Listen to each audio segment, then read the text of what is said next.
cordial saludo a los seguidores del pensamiento al aire en Colombia y el mundo. Hablemos del mundo, del aire, de las nubes.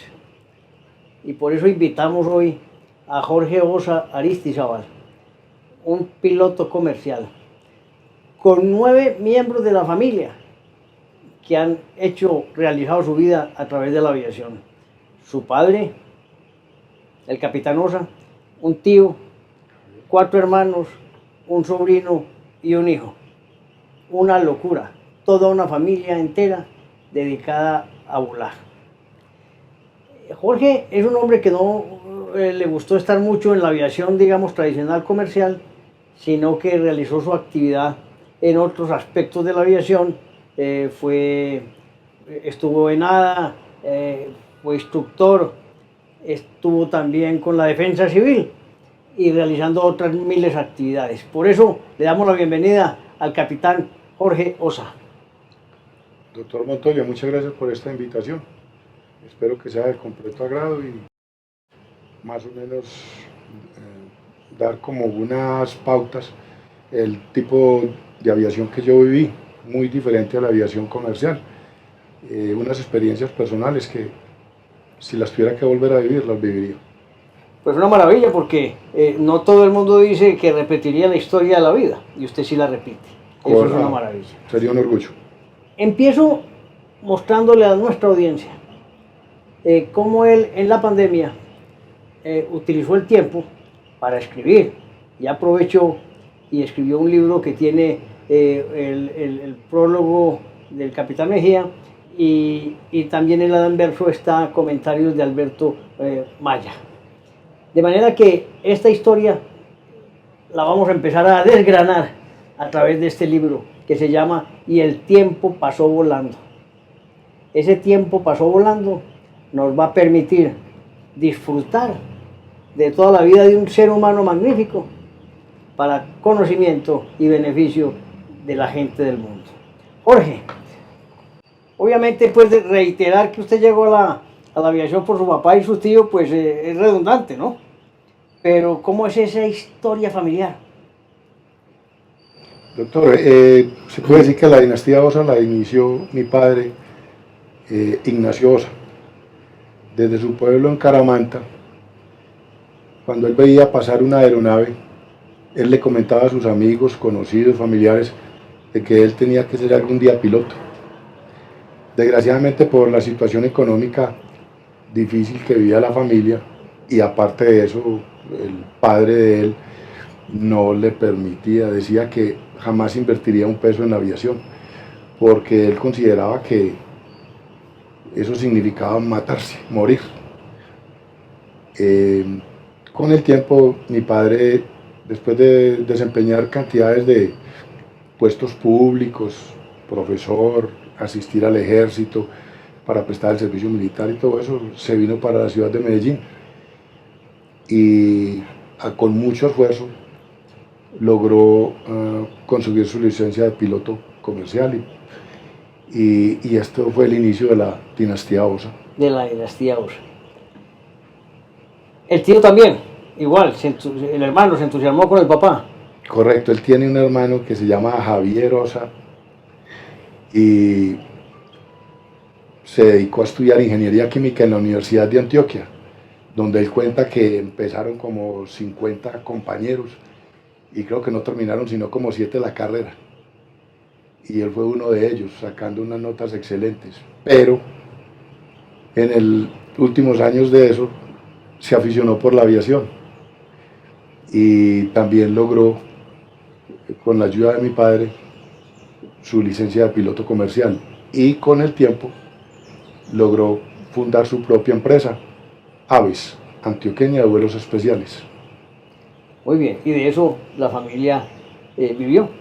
Exacto, y varios de nosotros trabajamos. Trabajé mi hermano Luis Alberto, y también pude trabajar yo. Muy bien. Esa historia es muy bonita, pero también, como las historias, tiene tragedias, y tragedias inmensas, tragedias que le llegan a uno al alma. Y que cuando las cuenta él, quedaremos todavía más tristes aún, porque es la radiografía de Colombia, la radiografía de nuestro país. Un país lleno de cosas bellas, pero también lleno de tragedias. Y la muerte también llegó a ellos. La historia del padre. Gracias, doctor. Voy a remitirme a hacer un breve relato de dos hermanos. El primero de ellos, Juan Carlos, era un año menor que yo.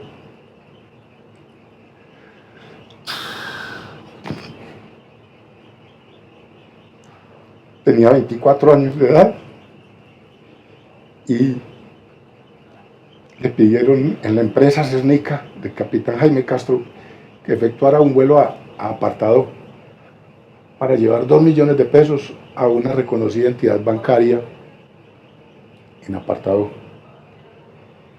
Tan pronto aterrizó, fueron sometidos por un gran número de guerrilleros de la FARC, los cuales, después de quitarles el dinero, montarlo en unos carros y partir con el mismo,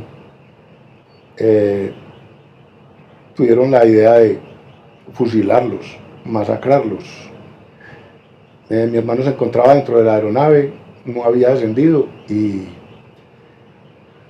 un solo tiro de fusil destruyó la aeronave, rompió puertas, sillas, a él le perforó hígado, vaso y pulmón. Médicamente de vida no le quedaban sino 10 minutos, pero en un intento por salvar su vida corrió a lo largo de la pista. Y estos asesinos, porque no encuentro cómo más decirlo, hasta granadas le tiraron. Murió por varios tiros de fusil y esquirlas de granadas. Esa maldita guerrilla que tanto le daño hace a este país muestra aquí una historia triste de un hombre profesional que quería generar riqueza para el país, ayudando a través de su profesión a miles de personas. Vilmente asesinado a la edad de 24 años, cumpliendo con el deber profesional. Lo que no hacen esos bandidos. Me excusa pero la congoja suya se transmite a mí y a todos los demás. Jorge, también la historia del otro hermano. Bueno, se me olvidó hacer referencia a la fecha en que murió mi hermano Juan Carlos. Murió el 27 de agosto de 1975. Como anécdota bonito de él, tengo de que yo estaba estudiando aviación en ese momento y la situación económica en la familia era bastante difícil. Y él recibía su pago y lo consignaba a la Academia Antioqueña de Aviación para que yo pudiera continuar mi curso.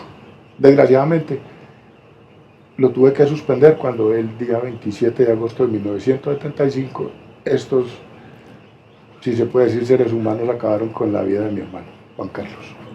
Me mostraba ahorita recibos, constancia del pago que hacía su hermano. El hermano, un hombre de 24 años, ayudándole a su hermano a que cumpliera su ilusión de Correcto. ser piloto. Sí, señor. Ese es un dolor que creo que no se olvida, ¿no? Lo está sintiendo hoy como si fuera hoy, como si estuviera sucediendo en este momento. qué vaina. Vámonos a la historia del otro hermano. Bueno, el otro fue mi hermano José Ignacio, conocido como JI, entre sus compañeros, sus amistades y su familia. Un ser humano extraordinario, casado con una ciudadana norteamericana, del cual le quedaron 4 hijos.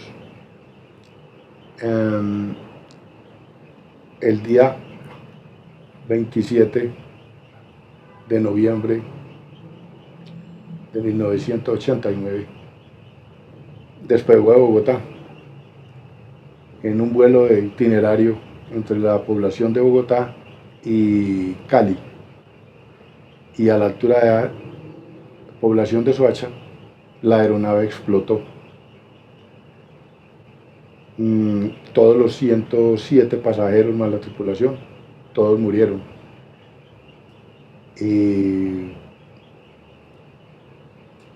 fue una cosa muy dura, de la cual demasiado triste.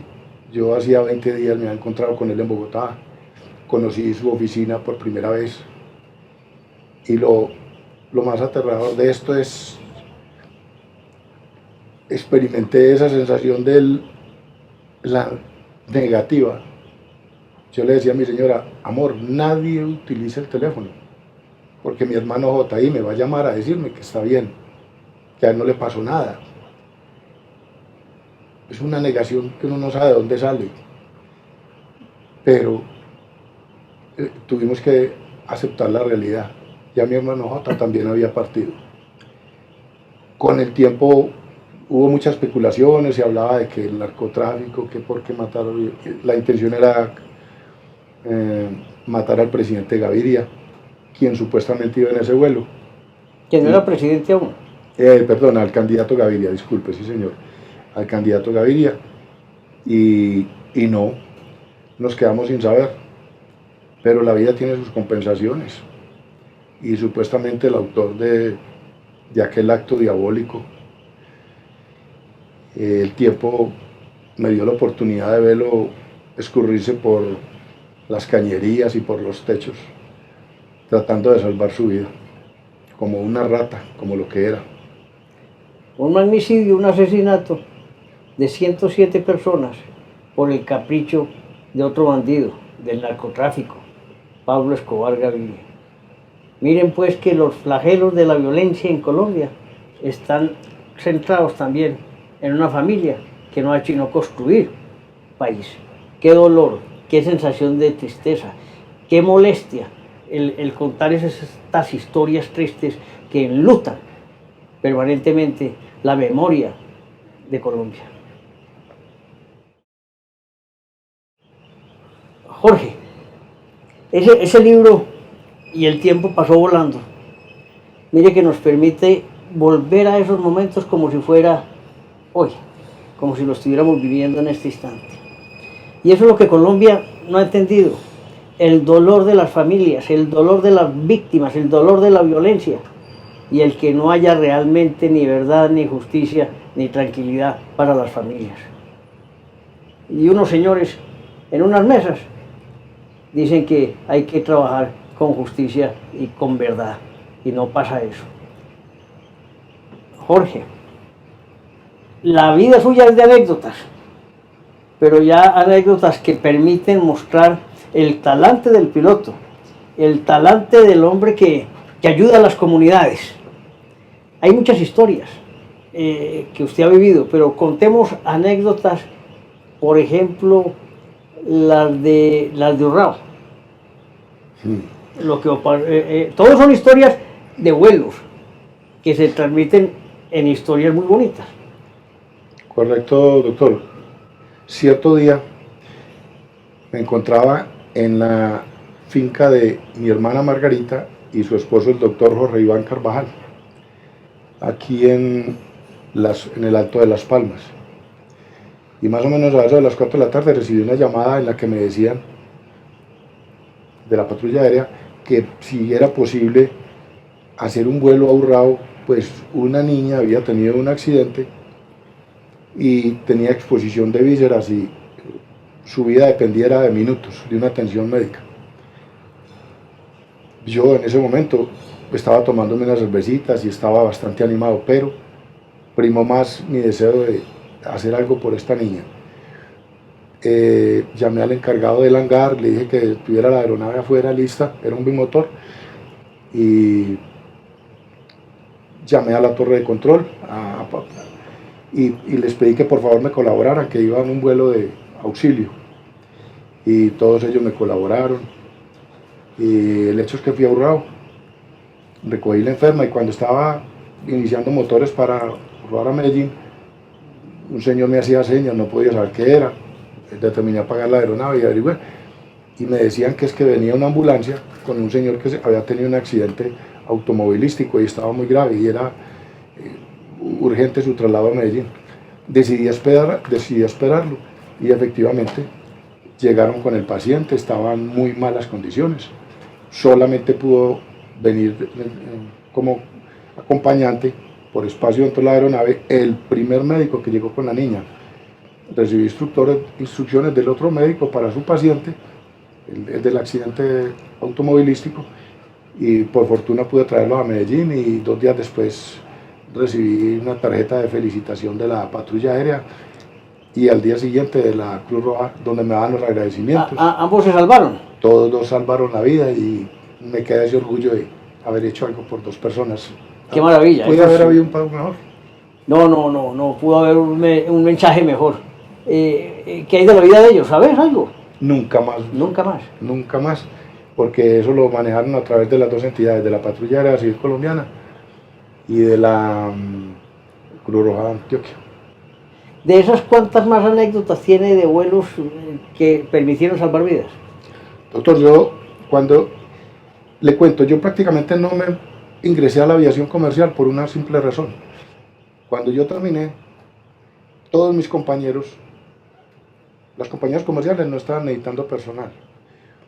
Y todos mis compañeros comenzaron a mandar hojas de vida a SAM, a Avianca, a Aerocóndor, a una serie de compañías.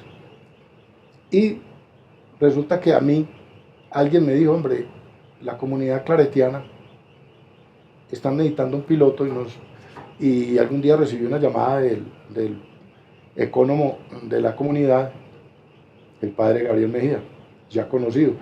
Y Hogares Claret. De Hogares Claret, que él fue el creador de los Hogares Claret, conocido a nivel mundial. Pues le cuento que hice un conversatorio con él bellísimo. Impresionante, un ser humano extraordinario.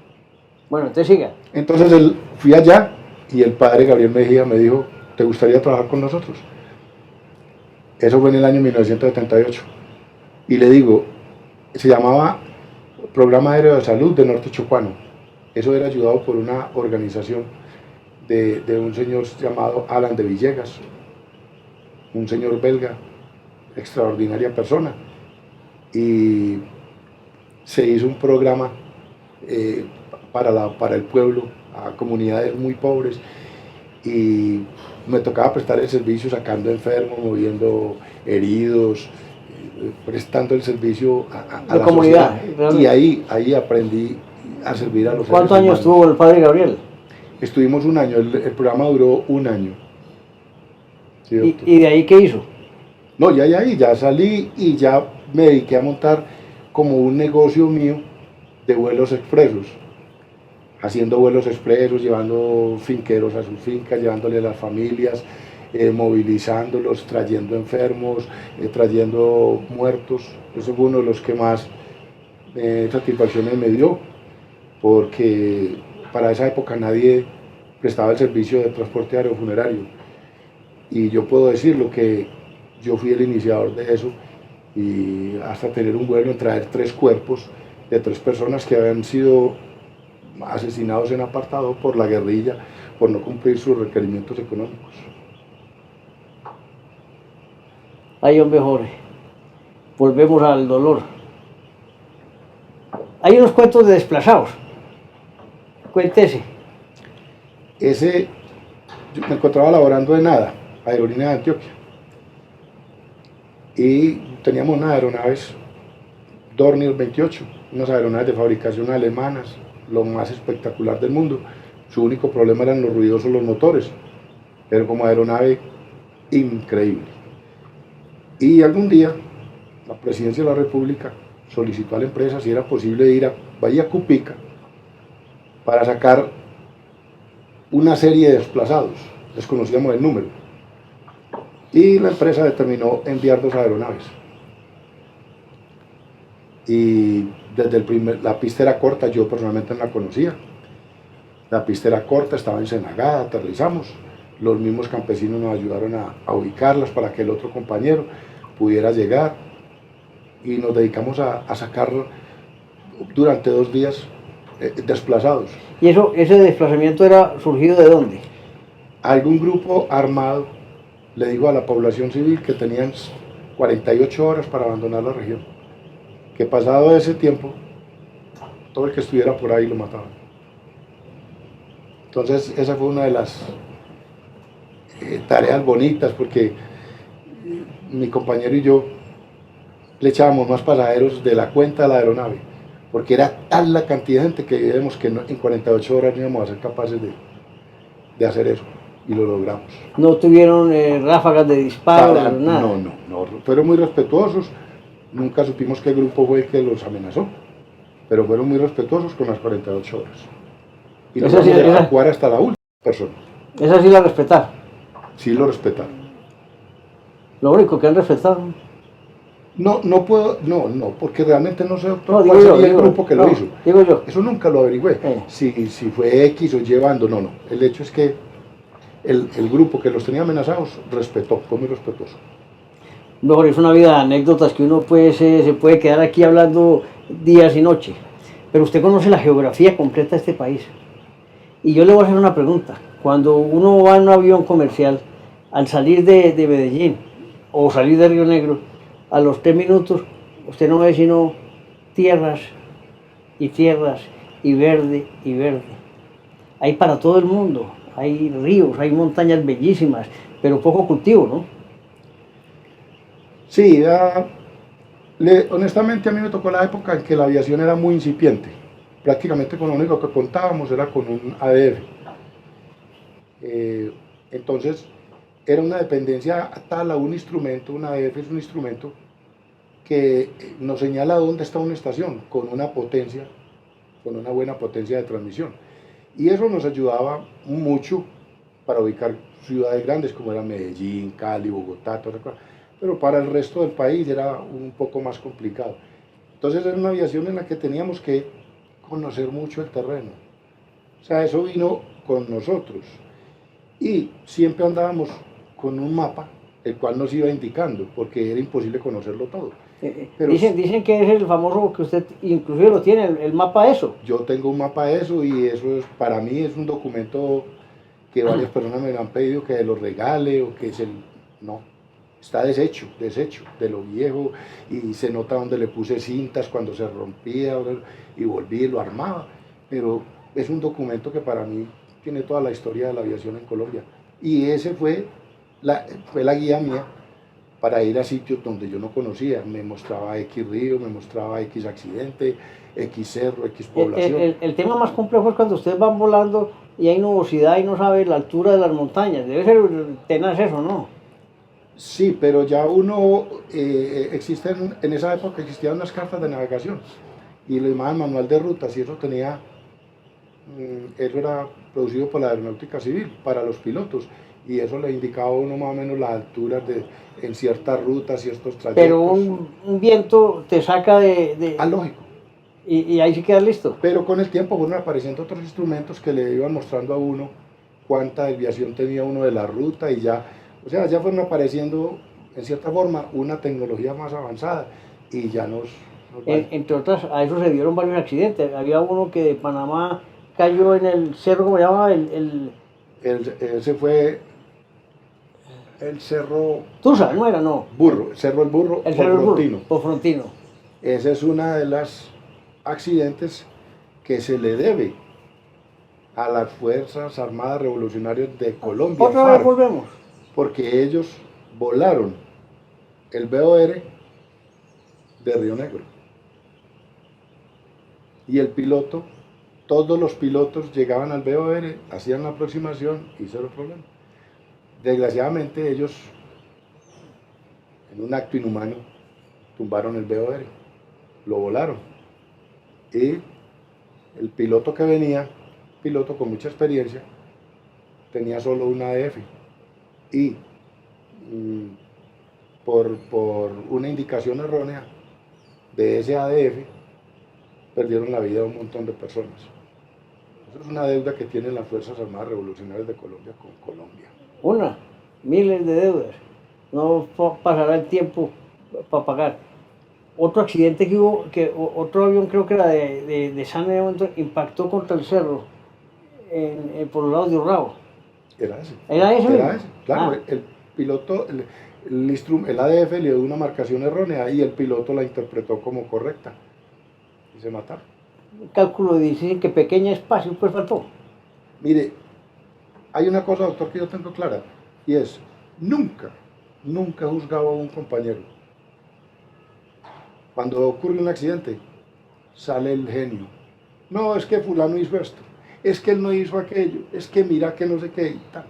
Un día encontré un grupo de pilotos en un hangar, en el Olaya, y estaban hablando de un muchacho que es conocido mío, que se acaba de matar. No, es que imagínate, es que no hizo esto, es que, ¿cómo te parece? Es que es muy bruto, es que como, ves que... Y yo en ese momento les dije, señores, solamente les quiero decir una cosa.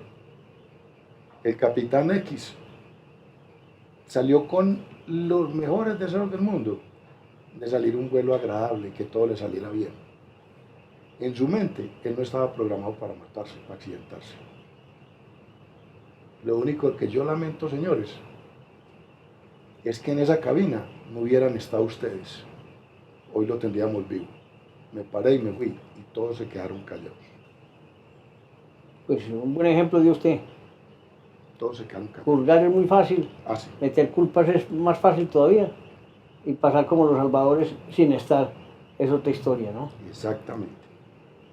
Jorge, es que me acuerdo de historias y anécdotas suyas, pero no me acabo de contar, y ahí iba mi pregunta, cuando hablamos de Colombia, de la extensión territorial, lo bello, los ríos, los mares, todas estas vainas que tenemos, de todas las regiones que usted ha volado, ¿cuál le pareció más bonita desde el aire? No, le cuento, Colombia es una maravilla, por donde uno vaya, esto es una locura, esto es una locura. Tuve la oportunidad de volar por Boyacá, tuve la oportunidad de volar por Cundinamarca, los llanos orientales, más bien poco, pero volé, hice varios vuelos por allá.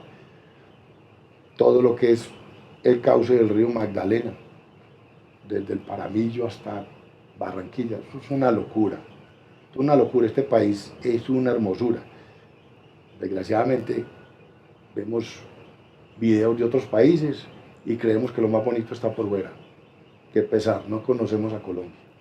Hombre, las selvas, no sé si recorriste las selvas del Baupés, Guainía, toda esa parte también bellísimo, ¿no? No, esa parte no. Lo más lejos que llegué fue a San José del Guaviare, a Florencia, Yopal, Villavicencio. Y la parte del Urabá antioqueño, sí lo conocemos. No, Urabá, eso sí me lo conocí perfecto. De hecho, trabajé en el programa de salud y después tuve la oportunidad de trabajar 4 años en la empresa del tío Javier, antioqueña de vuelos especiales. Para mí la aviación más bonita. Desgraciadamente comenzó la inseguridad, comenzó la misma guerrilla a hacer presión aquí, una cosa, la otra. Ahí cuento varias historias en que prácticamente me iban a obligar a hacer vuelos y preferí retirarme de la zona, pero es una zona que llevo en el corazón. Hombre, un capitán a quien yo aprecié mucho, el capitán Restrepo, Carlos Restrepo, un tipazo, también murió trágicamente en un vuelo creo que venía de Quibdó a Medellín. El papá de Jimena Restrepo. El papá de Jimena Restrepo. ¿Esa historia cómo fue? Porque entiendo que estuviste ahí ayudando al rescate. No exactamente, pero sí estábamos todos muy atentos en Medellín. Cuando en Medellín pasaba algo con alguno de los pilotos de la zona, todos nos uníamos, como hermanos. Solidaridad. Del total. Todos queríamos trabajar al unísono y ir a buscarlo, a tratar de encontrarlo, pero estamos decididos a que ningún compañero se iba a quedar en el monte. Y después de ubicarlo, tratar de rescatar su cuerpo y traerlo para entregárselo a su familia. Tuve la oportunidad varias veces de trabajar en misiones como esa. Pero directamente en la del capitán, pues aparte de ser mi amigo y lo estimaba mucho, no pude ir, pero siempre estuve dispuesto a facilitar mis servicios. En ese rescate murió otro capitán. Murió otro capitán, correcto. El capitán, pero en vuelo de búsqueda, ¿no? Camilo Alberto Mejía, el dueño de SEA Mejía Compañía, una gran persona a quien tuve la fortuna de conocer y tal vez es la persona que mejor tenía las aeronaves. Tenía como 3 tipos de aeronaves y ese hombre no le negaba nada a sus aeronaves. Fue un placer conocerlo. Y de hecho lo alcancé a ver el día del accidente, cuando salía para Quibdó a llevar unos rescatistas. Y luego salió con el desafortunado accidente. Hombre, mucha gente alrededor suyo muerta ya, ¿no? Muchos, sí, Por señor. causa de la aviación. Sí, señor. Todos distintos, el uno en una cosa, el otro en otra, pero cada cual dentro de su mundo. Y vivo muy agradecido con ellos, pues me brindaron su amistad. Jorge, si yo le preguntara a usted, hoy invitaría a los jóvenes de Colombia a que ingresen a la aviación. Sí, señor. Esto es una profesión que es única. Todas las profesiones son hermosas. A mí más de uno me decía, ¿por qué no estudiaste medicina? Le decía, no, yo no soy la persona para coger a una persona y con un bisturí cortarle y ver salir sangre. Yo creo que inmediatamente me voy a desmayar, ¿no? Eso no sirve. No soy el abogado, no soy la persona para sentarme a leer un libro, pero la aviación es una cosa tan bonita, te enseñan un efecto aerodinámico, por qué vuela una aeronave, por qué se sostiene en el aire, cómo un monstruo de estos puede transportar 100, 200, 300 personas como si nada, y ir de un sitio a otro con una seguridad total. Entonces, yo les diría que lo hicieran, no lo piensen dos veces. Es costoso, es oneroso, porque es de mucho costo, pero ya después de que logren llegar a adquirir su licencia y ser pilotos, están en un mundo fabuloso, un mundo que cada uno de ellos con el tiempo contará su historia, historias impresionantemente hermosas. Hombre, Jorge, como el libro, el tiempo nos pasó volando. Un cordial agradecimiento, pues, de parte del Pensamiento al Aire por acompañarnos aquí, por esa historia de vida tan bonita, tan dolorosa, pero con satisfacciones inmensas también. Nada que esperamos que la gente, pondremos el teléfono para que te llamen si quieren adquirir el libro y puedan disfrutar de estas maravillosas historias de un hombre bueno que ha trabajado y dedicado su vida no solamente al bienestar de su familia, sino a contribuir al mejoramiento de las condiciones de vida y a disminuir el sufrimiento de mucha gente que ha sufrido también tragedias en el diario acontecer de la vida. Muchas gracias a usted, doctor Montoya, por este rato que me ha dedicado.